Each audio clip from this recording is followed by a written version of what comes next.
எதிர்க்கட்சிகளால் நாட்டில் எல்லாமே ஆளுங்கட்சி தவிர்த்து மீது எதிர்க்கட்சி தான். நாட்டில் எல்லாமே எதிர்க்கட்சி. எதிரி கட்சியாக பார்க்காதீர்கள், எதிர்க்கட்சியாக பாருங்கள். இந்த எதிர்க்கட்சி இருக்கான்ல, மிக முக்கியமான ஒரு விழா. அந்த முதல் பிறந்த நாள சில கலாச்சாரத்தில் பார்த்தீங்கன்னா பெரிய அளவில் கொண்டாடுவாங்க. கெடா வெட்டி, பொங்கல் வைத்து, உறவினர்களை அழைத்து. ஏன்னா அந்த காலத்தில் குழந்தைகள்லாம் பிறக்கும் பொழுது முதல் குழந்தை ஒரு வருஷத்தை தாண்டிட்டா நிச்சயமா அந்த குழந்தை பிழைத்துக் கொள்ளும், பெரிய ஒரு மனிதராக வரும் என்கின்ற கலாச்சார நம்பிக்கை. இந்த ஃபர்ஸ்ட் பர்த்டேக்கு ஒரு ஸ்பெஷல் மகத்துவம் இருக்குதுங்க. இன்னைக்கு ஜனம் தொலைக்காட்சியை பொறுத்தவரை வெற்றிகரமாக 1வது ஆண்டை நிறைவு செய்து 2வது ஆண்டு அடி எடுத்து வச்சிருக்கிறாங்க. எத்தனையோ தேசியவாதிகளுக்கு ஒரு பெரிய நம்பிக்கை வந்திருக்கிறது. தமிழகத்தில் ஜனம் தொலைக்காட்சி முத்திரையை பதிக்கும். ஜனம் தொலைக்காட்சி போன்ற தேசம், தெய்வம், நம்முடைய தாய்மொழி தமிழ் மொழியை முன்னிறுத்தக்கூடிய ஒரு நிறுவனத்திற்கு ஒரு வாய்ப்பு இருக்கிறது. வருகின்ற காலத்தில் நிச்சயமாக நல்ல செய்திகளை கொடுக்கக்கூடிய ஒரு செய்தி நிறுவனம் நம்மளோடு பயணிக்கிறது என்கின்ற நம்பிக்கை கொடுக்கக்கூடிய நிகழ்வாக அதை நான் பார்க்கிறேன். இன்னும் 10 ஆண்டுகள் கழித்து சரித்திரத்தினுடைய பக்கத்தை திரும்பி பார்க்கும் பொழுது இந்த நாள் என்பது மிக முக்கிய நிகழ்வாக இருக்கும் என்பது என்னுடைய அடிப்படை நம்பிக்கை. அதற்கு வந்திருக்கக்கூடிய எல்லா அன்பு நண்பர்களும் சகோதர சகோதரிகளும் கூட இந்த சரித்திரத்தில் பங்கேற்றிருக்கின்றீர்கள். அதற்காக முதல்ல உங்களுக்கு என்னுடைய நன்றி கலந்த வாழ்த்துக்களை, வணக்கங்களை தெரிவித்துக் கொள்கின்றேன். மேடையின் மீது அமர்ந்திருக்கக்கூடிய இன்றைய சிறப்பு விருந்தினராக வந்திருக்கக்கூடிய அம்மா மக்கள் முன்னேற்ற கழகத்தினுடைய பொதுச் செயலாளர், நம்முடைய அன்பையெல்லாம் பெற்றிருக்கக்கூடிய மக்கள் செல்வன் அண்ணன் டிடிவி தினகரன் அவர்களை நானும் ஒரு முறை என்னுடைய நெஞ்சார்ந்த வாழ்த்துக்களோடு வரவேற்கின்றேன். நேற்று அண்ணன் ஹாஸ்பிட்டல் போனது எனக்கு பெரிய சந்தோஷங்கண்ணா. ஏன்னா 2 நாட்களுக்கு முன்பு சொன்னாங்க, தம்பி நான் ஹாஸ்பிட்டல் போகிறேன், ஏற்கனவே முடிவு செஞ்சப்பட்ட அப்பாயின்மெண்ட், ஆனால் நீங்கள் கண்டிப்பாக போகணும், உங்களுடைய ஹெல்த் ரொம்ப முக்கியம். ஆனால் சில பேர்த்துக்கும் கட்சிக்குள்ள எல்லோருக்கும் தெரிஞ்ச ஒரு விஷயம் நேற்று தமிழக மக்களுக்கு தெரிஞ்சிருக்கணும். என்னன்னா அண்ணனுடைய இதயம் நல்ல இதயம் என்பது மக்களுக்கு நேற்று தெரிஞ்சிருக்கு. அதற்காக நான் சந்தோஷப்படுகின்றேன். அதை நாங்கள் சொன்னால் ஏற்றுக்குவாங்களா இல்லையோ, அப்போலோ டாக்டர் சர்டிஃபிகேட் கொடுத்துருக்குறாங்க, இதயம் நல்லா இருக்குது, நல்ல இதயம் அப்படின்னு. அதனால் உங்களுடைய எண்ணம் போல வாழ்வு இருக்க வேண்டும். நீங்கள் ஒரு அற்புதமான மனிதர் என்பதை பழகி பார்த்த எங்கள் அனைவருக்குமே தெரியும். நிச்சயமாக நீங்கள் நினைக்கக்கூடிய மாற்றங்கள் எல்லாம் வரும் என்கின்ற முழு நம்பிக்கை எனக்கு இருக்கு. அதே போல தமிழ் தொலைக்காட்சி நிறுவனத்தினுடைய நிர்வாக இயக்குனராக செய்தித்துறைக்கோ ஊடகத்துறைக்கோ எந்த ஒரு துளி சம்பந்தமும் இல்லாமல், கொஞ்சம் கூட எனக்கும் செய்தித்துறைக்கும் அடிப்படை 1% கூட சம்பந்தம் இல்லாத ஒரு நபர் நிர்வாக இயக்குனர். நிறைய தொழில் அவருக்கே இருக்குதுங்க. Is a builder, hotelier, real estate பண்றாரு. அவருக்கென்று பல தொழில்கள் இருக்கு. திருச்சியில வேலை இருக்கு, சென்னையில் வேலை இருக்கு. ஆனா இங்க இருக்க அமர்ந்திருக்கக்கூடிய தேசியவாதிகள்லாம் ஒன்றாக இணைந்து பெரியவர்கள்லாம் இல்லை அந்த பொறுப்பை நீங்கள் எடுக்க வேண்டும் என்று சொன்ன பிறகு எந்த வார்த்தையும் பேசாம முழு நேரமாக ஜனம் தொலைக்காட்சிக்கு தன்னுடைய நேரத்தை எல்லாம் கொடுத்து இன்னைக்கு 1 ஆண்டு காலம் வெற்றிகரமாக நடத்தி கொண்டிருக்கக்கூடிய நிர்வாக இயக்குனர் மரியாதைக்குரிய ஐயா மது அவர்களுக்கு இந்த நேரத்தில் என்னுடைய வாழ்த்துக்களை தெரிவித்துக் கொள்கின்றேன். அதே போல எனக்கு முன்பு பேசிவிட்டு நம்முடைய மத்திய அமைச்சர் ஐயா ஜிதேந்திர சிங் அவங்க சென்னைக்கு வந்திருக்கிறாங்க. அவர்களை வரவேற்பதற்காக சென்றிருக்கக்கூடிய நம்முடைய மத்திய இணையமைச்சர் முன்னாள் பாரதிய ஜனதா கட்சியினுடைய மாநில தலைவர் அண்ணன் எல் முருகன் அவர்களுக்கும் என்னுடைய மரியாதை கலந்த வாழ்த்துக்களை தெரிவித்துக் கொள்கின்றேன். பாரதிய ஜனதா கட்சியினுடைய முன்னாள் தலைவராகவும் 2 மாநிலத்தினுடைய ஆளுமை மிகுந்த ஆளுநராகவும் இருந்து இன்னைக்கு ஒரு தொண்டனாக பணி செய்து கொண்டிருக்கக்கூடிய அருமை அக்கா தமிழிசை சவுந்தரராஜன் அவர்களுக்கு என்னுடைய நல்வாழ்த்துக்களை தெரிவித்துக் கொள்கின்றேன். அவருடைய தந்தையார் போற்றுதலுக்குரிய ஐயா குமரி ஆனந்தன் அவர்கள் இறைவனடி சேர்ந்த பிறகு இது 4வது நாள், நேற்று 3வது நாள். எந்த அளவுக்கு அந்த குடும்பத்தில் ஒரு பப்ளிக் ஸ்பிரிட்டட்னஸ் இருக்குனாங்க. 3வது நாள் மத்தியானம் நம்முடைய கட்சியினுடைய கோர் கமிட்டி மீட்டிங்ல அக்கா கரெக்டா டைமுக்கு வந்துட்டாங்க. 3வது நாள் மத்தியானம் தந்தை இறந்த பிறகு. இன்று 4வது நாள் இந்த நிகழ்வில் பங்கெடுத்துக் கொண்டிருக்கின்றார்கள். எந்த அளவுக்கு ஒரு பெரிய உள்ளத்துக்கு அக்கா சொந்தக்காரி என்பது நமக்கு தெரிந்த விஷயம். மறுபடியும் ஒரு முறை இன்னைக்கு ஊர்ஜிதமாக இருக்கிறது. அக்கா அவர்களுக்கும் என்னுடைய வாழ்த்துக்களை தெரிவித்துக் கொள்கின்றேன். மதிப்புக்குரிய நம்முடைய பாரதிய ஜனதா கட்சியினுடைய சட்டமன்ற குழு தலைவர், முன்னாள் அமைச்சர், வெரி பவர்ஃபுல் மினிஸ்டர், இண்டஸ்ட்ரீஸ் துறையினுடைய அமைச்சராக இருந்தவர், ஆளுமை அம்மா புரட்சி தேவருடைய முழு நம்பிக்கை அன்பை பெற்றவர்.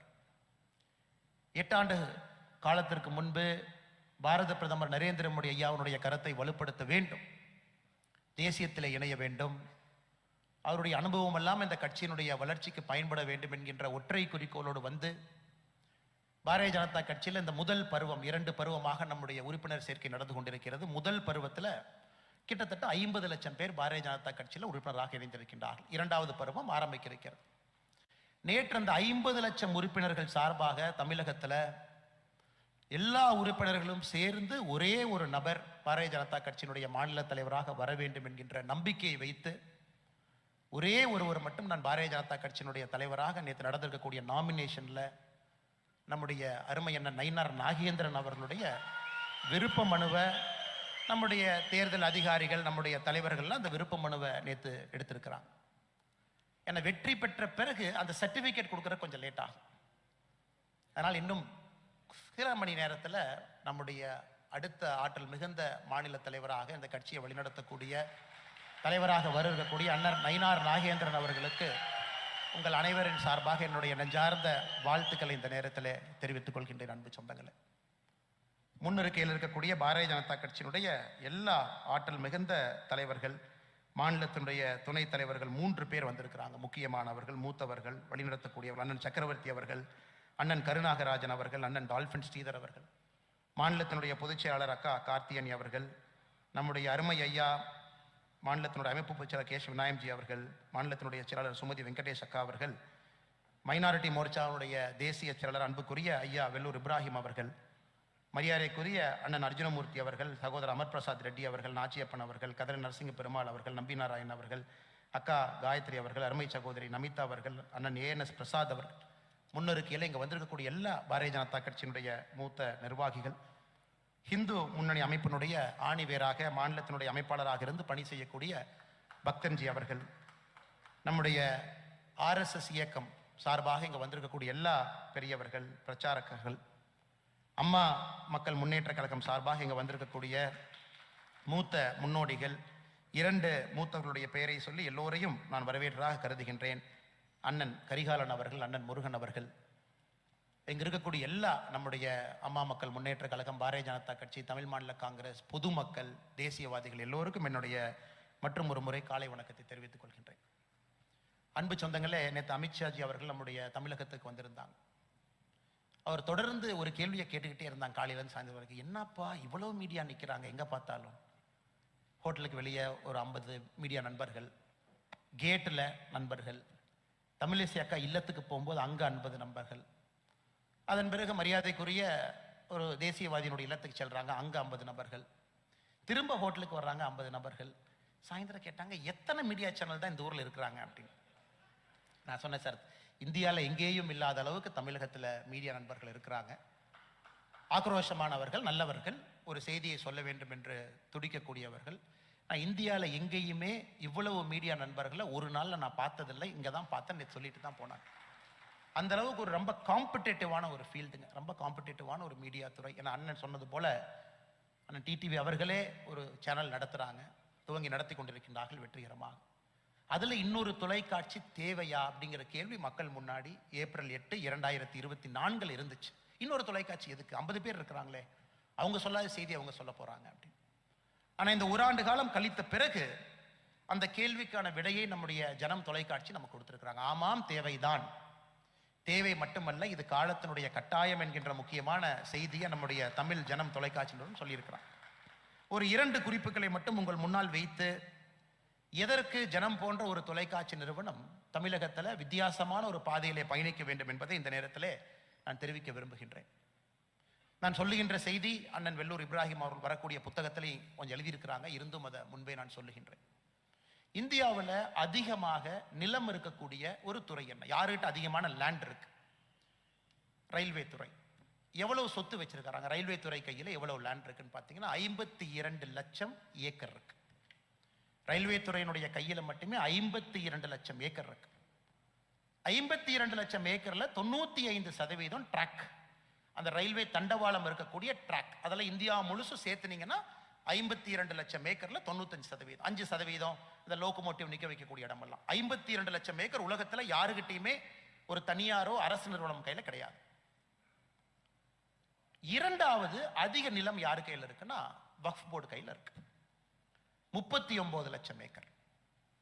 ஒரு அரசு நிறுவனம் கிடையாது. இஸ்லாமிய அன்பு சொந்தங்கள் அவர்கள் ஆண்டாண்டு காலமாக அவங்க சொத்தை பொது இடத்துக்கு கொடுக்கணும், பொது ஒரு வழிபாட்டுக்கு கொடுக்கணும், அல்லது பொது காரியத்துக்கு கொடுக்க வேண்டும் என்பதற்காக வஃப் என்கின்ற பெயரில் அந்த சொத்தை தானமாக கொடுக்குறாங்க. அதை நிர்வகிப்பதற்காக ஒரு அமைப்பு. 39 லட்சம் ஏக்கர்.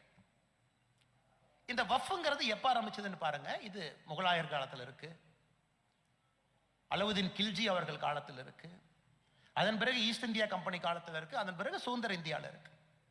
அங்கிருந்து ஆரம்பிச்சு அலவுதீன் கில்ஜி அவர்கள் காலத்திலிருந்து ஆரம்பிச்சு 2013 வரை 14 வரை வெறும் 18 லட்சம் ஏக்கர் வஃப்ல இருக்கு. 2014க்கு பிறகு 10 ஆண்டுகள்ல 21 லட்சம் ஏக்கர் ஆட் ஆயிருக்கு. 39 லட்சம் ஏக்கர். அப்படிப்பட்ட ஒரு வஃப், அந்த போர்டு நிர்வகிக்கக்கூடிய தன்மை, யாரு நிர்வாகம் செய்ய வேண்டும் என்பதை அரசு கட்டுப்படுத்துறாங்க அப்படின்னு ஒரு செய்தி. இங்க பாருங்க, மக்களுக்கெல்லாம் கோவம் வந்துருச்சு, சிறுபான்மையரை முடக்க பார்க்குறாங்க, சிறுபான்மையினர் நல்ல அக்கறை இல்லாத அரசுன்னு ஒரு செய்தி போகும் பொழுது ஜனம் தொலைக்காட்சி போன்ற ஒரு நிறுவனம் இல்லைங்க, வஃப்ங்கிறது என்ன, சரித்திரம் என்ன, ஹிஸ்டரி என்ன, இன்னைக்கு எவ்வளவு ஏக்கர் லேண்ட் இருக்கு, அரசு என்ன செய்யறாங்க, இந்த சட்டம்ங்கிறது என்ன, இந்த சட்டத்தில் யாரையுமே இல்லையே, இந்த சட்டத்தில் இன்னைக்கும் இஸ்லாமியர்கள் தான் வஃப் சொத்தை மேனேஜ் பண்றாங்க, அவங்க தான் செய்யறாங்க, அரசு என்ன செஞ்சிருக்கிறாங்க, அதை முறைப்படுத்துறாங்க. சொத்தை வஃப் சொத்துன்னு டிக்ளேர் பண்ணோம்னா என்ன ரூல்னு புதுசா போட்டிருக்காங்க. ஒருத்தர் வந்து இதாங்க வஃப் சொத்துன்னு முதல்ல சொன்னாங்கன்னா அது வஃப் சொத்து. இன்னைக்கு அப்படி சொல்ல முடியாது. கலெக்டருக்கு மேல ஒரு அதிகாரி ஒரு அரசு சொத்தை பொறுத்தவரை அவரு வஃப் சொத்துன்னு சொன்னா தான் அது வஃப் சொத்து. இந்த மாதிரிலாம் கொடுத்துருக்காங்க. இந்த செய்தியை சொல்வதற்கு நம்ம கிட்ட செய்தி நிறுவனம் இல்லை. அதாங்க எனக்கு பிரச்சனை. மக்கள் மனசுல எதோ சொல்லி ஒரு விஷமத்தனமான விதைகளை எல்லாம் விதைத்து எதோ செஞ்சிடறாங்க. அதற்கு ஒரு தேசியத்தை பேணி காக்கக்கூடிய, நடுநிலைமையாக இருக்கக்கூடிய, எந்த சித்தாந்தத்தையும் சேராத தேசியத்தை மட்டும் முன்னிறுத்தக்கூடிய ஒரு தொலைக்காட்சி தேவைப்படுது. தமிழ் ஜனம் அதுக்கு தேவைப்படுறாங்க. ஒரே ஒரு உதாரணம் இங்க எடுத்து. சமீபத்தில் தமிழ்நாடு அரசு வந்து எல்லா பேப்பர்லையும் ஃபர்ஸ்ட் பேஜில் ஒரு ஆடு கொடுக்குறாங்க. இந்தியாவிலே வேகமாக வளர்கின்ற மாநிலம் இது, திராவிட மாடல் ஆட்சியினுடைய சாட்சி, 9.6% எவ்வளவு வளர்ந்துருக்கிறோம் பாருங்க. முதலமைச்சருக்கு போடுறா வெடி அப்படின்னு சொல்லிட்டு வெடியெல்லாம் வெடிக்கிறாங்க. இந்தியாவில் வேகமாக தமிழகம் வளர்ந்தால் முதல்ல கொண்டாடக்கூடியவர்கள் நாம் இங்க அமர்ந்திருக்கிறோம். நாம தான் அதை கொண்டாடுவோம். தேசியவாதி வேகமா வளரணும், எந்த மாற்று கருத்து இல்லை. ஆனா மொத்த மாநிலத்துல 27 மாநிலம் நான் டேட்டாவே பப்ளிஷ் பண்ணல. மொத்த மாநிலம் எவ்வளவு இருக்கு உங்களுக்கு தெரியும். அதுல 90% மாநிலம் அவங்க டேட்டா என்ன பப்ளிஷே பண்ணல. குஜராத் உட்பட, மத்திய பிரதேஷ் உட்பட, உத்தரப்பிரதேஷ் உட்பட முக்கியமான வளர்ந்து வருகின்ற மாநிலங்கள் அவங்க டேட்டாவே சொல்லல. அவங்க என்னதான் சொல்ல போறாங்க.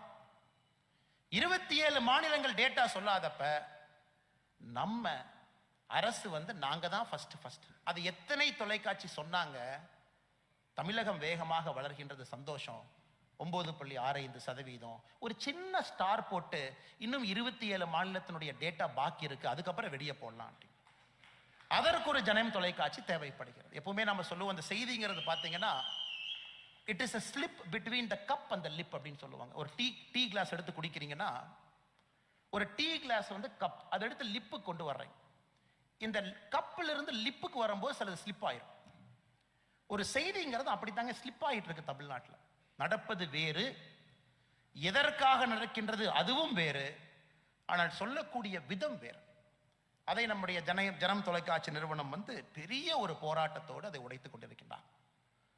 நமக்கு எந்த ஒரு தொலைக்காட்சி நிறுவனத்தின் மீதும் வன்மம் இருக்கக்கூடாது. பாவம், எல்லா நிருபர்களுமே கஷ்டப்பட்டு இந்த வெயில்ல அந்த ஒரு பேக்கை நீங்க தூக்கி பாருங்க, கிட்டத்தட்ட 6.5 கிலோ வருது. அதை போட்டுட்டு ஒரு 2 வீலர் எடுத்துட்டு அவங்க போனோம். இன்னைக்கு காலையிலேயே எடிட்டர்லாம் என்ன பண்றாங்கன்னா, ஓகே இங்க பாருங்க, நேற்று அமித்ஷாஜி ஒரு ஸ்டேட்மெண்ட் சொல்லிட்டாங்க, நீங்க என்ன பண்றீங்கன்னா 8 மணிக்கு நேரம் அண்ணன் ஜெயக்குமார் அண்ணன் வீட்டுக்கு போய் அவர் ஒரு ஸ்டேட்மெண்ட் கொடுப்பாரு. அதை அப்படியே வாங்கிட்டு அதை அப்படியே இங்க பாஸ் பண்ணிட்டீங்கன்னா 8:30 மணிக்கு அண்ணாமலை அண்ணன் வரும்போது அவரு மாட்டுவார். உங்களுக்கு ஜெயக்குமார் அண்ணன் என்ன நீங்க பதில் சொல்லணும். அண்ணன் ஜெயக்குமார் அண்ணன் அப்படி சொன்னாங்கன்னே உங்க பதில் என்னன்னு நாம ஒன்று சொல்லிடுவோம். இந்த 2 செய்தியை வாங்கிட்டு நேரா டிடிவி அண்ணன் 12 மணிக்கு அமமுக ஆஃபீஸ் இருந்து வெளியே வருவார். தம்பி நேரம் அவரை போய் பிடிங்க. அண்ணே ஜெயக்குமார் அண்ணன் இது சொன்னாரு, அண்ணாமலை அண்ணன் இது சொன்னாரு, நயினார் அண்ணன் இது சொன்னாரு, தமிழிசை நீங்க என்ன சொல்றீங்க? அவர் காலையிலிருந்து டிவி பார்த்தாரா, அவர் எந்த வேலையில் இருந்தாருன்னு யாருக்குமே தெரியாது, அவர் ஒரு கருத்து. ஸோ காலையிலிருந்து இரவு வரை இன்னைக்கு தமிழக செய்தி தொலைக்காட்சியினுடைய நிருபனர்கள் படாத பாடுபடுறாங்க. இவங்ககிட்ட நியூஸ், இங்க நியூஸ், இங்க நியூஸ். அதை வச்சு நைட்டு டிபேட் வேற. அதை வச்சு 7 மணிக்கு டிபேட் ஆரம்பிச்சு அது 7லேருந்து 8 கொண்டு 8லேருந்து 9 கொண்டு நடுநிலைவாதிகள்னு கொஞ்சம் பேர் உட்கார வச்சிருக்கிறாங்க. அவங்க என்ன பேசுறாங்கன்னு அவங்களுக்கே தெரியறதில்ல பேசுறாங்க. அதையெல்லாம் பார்க்க வேண்டிய கால கொடுமை நமக்கு. ஏன்னா சாப்பிட்றப்ப தெரியாதனமா டிவி போட்டோம், ஐபிஎல் மேட்ச் நடக்குது, சரி தோனி சரியா விளையாடலப்பா சொல்ற ஐபிஎல்ல இருந்து மாத்தி ஒரு இதை பார்க்கலான்னு பார்த்தீங்கன்னா நடுநிலைவாதிகள்னு பேசக்கூடியதை கேட்டால் நமக்கே பயமா இருக்கு. நேற்று ஒரு செய்தி தொலைக்காட்சியில் ஒரு செய்தி பார்த்தேன். அண்ணாமலையும் அமித்ஷா அவர்களும் பயணம் செய்து போறாங்க, குருமூர்த்தி அவர்கள் வரவேற்பதற்காக காத்திருக்கிறாங்க. இது செய்தியா? இல்ல குருமூர்த்தி அவர்களுடைய இல்லத்திற்கு அமித்ஷா அவங்க போறாங்க, அவங்க கூட கட்சி நிர்வாகிகள் போறாங்க, இது செய்தியா? ஸோ இன்னைக்கு எல்லாமே சென்சேஷனல், கிளிக் பைட். உன்னை போட்டிருக்கோம்னா டப்புன்னு அதை போய் டப்புன்னு பார்த்தணும். அப்புறம் தான் தெரியும், ஓ அது சைடில் கொஸ்டின் மார்க் ஏதோ போட்டிருக்காங்க, உண்மையாலுமே அப்படி சொல்லலையாட்டு கொஸ்டின் மார்க்கை பார்க்காம கிளிக் பண்ணிட்டோம். இந்த அல்காரிதம் பார்த்தீங்கன்னா நீங்கள் 40% ஒரு செய்தி யூடியூப்ல பார்த்தா தான் உங்களுக்கு மானிட்டைஸ் ஆகும். ஒரு யூடியூப்ல ஒரு கண்டென்ட் வருது, சகோதரர் அமர் போய் கத்தி சுத்துறாரு, ஏன்னா அவருக்குன்னு ஃபேவரட்டாக சில செட் பண்ணி வச்சிருக்காரு, ஆதான் அங்கெல்லாம் இருக்காங்க. அங்கெல்லாம் போய் பேசினதுக்கப்புறம் சரி ஏதோ அமர் சொல்றாரே போய் பார்ப்போன்னு அதை கிளிக் பண்ணீங்கன்னா 40% பார்த்தா தான் ஆதானுக்கு காசு. எல்லாமே ஆதான், எல்லாம் நல்லவங்க தான், நல்ல வேலையை செய்கிறாங்க. உதாரணத்துக்காக நான் எடுத்துக்கொண்டேன், சகோதரர் மாதேஷ் தப்பா நினைக்க மாட்டாங்க. அப்போ எல்லோருக்குமே ஒரு பிரச்சனை என்ன பண்ண, நான் கொஞ்சம் ஃப்ரீயாக லிபரலாக நீ பேச ஆரம்பிக்கிறனால எனக்கு ஒரு பொறுப்புன்னு ஒரு கட்டுப்பாடு இருந்துச்சு. இனி ஒரு லிபரலாக ஃப்ரீயாக அண்ணாமலையாக நான் அரசியல் பேச முடியும், செய்ய முடியும். அது எப்பவுமே ஒரு அரசியல்வாதிக்கு அந்த அந்த அடிச்சு ஆட வேண்டிய அந்த பாக்ஸிங் கலை எப்பவுமே ஒரு அரசியல்வாதிக்கு தேவைப்படுதுங்க. அதனால கொஞ்சம் பேச்சு ஸ்டைலையும் நம்ம மாத்திரணும். நீ பக்குவமாக பேசுறதுக்கு நயினார் அண்ணன் இருக்கிறாங்க. அண்ணே கூட்டணியை பத்தி நீங்க ஒண்ணு சொன்னீங்க, அவங்க ஒண்ணு சொன்னாங்க. அண்ணே நயினார் அண்ணன் பேசுங்க, நமக்கு சிம்பிள் வழிதான். நயினார் அண்ணன் இருக்காங்க, அண்ணன் பேசுங்க, என்னங்க இனி நம்ம பாலை மட்டும் நாம் அடிச்சா போதும். இனி பவுன்சர்ஸ் டஃப் பால்ஸ் எல்லாம் நயினார் அண்ணன் பார்த்துக்குவார். அவர் ஃபிளிக் அடிக்குவார், அவர் டிஃபெண்ட் பண்ணுவார், அவர் பிளே பண்ணா இனி ஒன்லி 6 அடிக்கிறதா நம்ம வேலை. அதனால இன்னைக்கு பார்த்தீங்கன்னா அந்த கிளிக் பைட் ரொம்ப முக்கியம். அந்த 40% நீங்க பார்த்தா தான் உங்களுக்கு மானிட்டைஸ் ஆகும். அந்த 40% உங்களை பார்க்க வைக்கணும். ஸோ அதற்கு இவர்கள் படக்கூடிய பாடுகள்லாம் நீங்க பார்த்தீங்கன்னா மீடியா துறை என்பது ரொம்ப மாறிடுச்சுங்க ஐயா, ரொம்ப மாறிடுச்சு. அந்த காலத்து மாதிரி இல்லை. அதுல ஒரு நேர்மையை கொடுக்க முடியுமான்னு ஜனம் தொலைக்காட்சி தொலாவிட்டு இருக்கிறாங்க. இதில் ஒரு நேர்மையை கொண்டு வர முடியுமா, இதில் ஒரு வெளிப்படைத்தன்மையை கொண்டு வர முடியுமா, இதுல வெளிச்சத்தை பாய்ச்ச முடியுமான்னு. அதனால தான் அன்பு சொந்தங்களே, நாம் இந்த நிறுவனத்துக்கு வந்தோம், 1ஆம் ஆண்டு விழாவில் கை தட்டணும் போனோம் அப்படின்னு சொல்றதை விட ஜனம் என்ன முயற்சி எடுத்துக் கொண்டிருக்கின்றார்கள் என்பதை நாம் புரிந்து கொள்ள வேண்டும் என்பதற்காகத்தான் இந்த உதாரணத்தை 2 உதாரணத்தை உங்கள் முன்னால் நான் வைக்கின்றேன் அன்பு சொந்தங்களே. அதனால் நிச்சயமாக ஜனம் தொலைக்காட்சி நிறுவனம் வருகின்ற காலத்தில் பெரிய அளவில் நீங்க வளரணும். ஜனம் யாருக்கும் போட்டியாளர் இல்ல, ஜனம் ஒரு செய்தியை சொல்றாங்க, அதே போல மற்ற நிறுவனங்களும் ஒரு செய்தியை சொல்றாங்க. இது ஒரு ஆக்கப்பூர்வ நிகழ்வாக இருக்கணும். நான் ரொம்ப சந்தோஷப்பட்டிருப்பேங்க இன்னைக்கு இந்த நிகழ்வுக்கு. எல்லா செய்தி நிறுவனங்களும் வந்து அவங்க கேமராவை போட்டிருந்தாங்கன்னா முதல்ல சந்தோஷப்படக்கூடியவர்கள் நாமளாகத்தான் இருப்போம். ஏன்னா ஒரு செய்தி நிறுவனத்துக்குள்ள ஆரோக்கியமான ஒரு போட்டி இருக்கும், ஆரோக்கியமான போட்டி இருக்கும். அதனால எல்லோருமே எல்லா சேனலையும் ஒரு ஆரோக்கியமான போட்டியாக எடுத்துக்கொண்டு எல்லோரும் முயற்சி செய்து வளரணும்.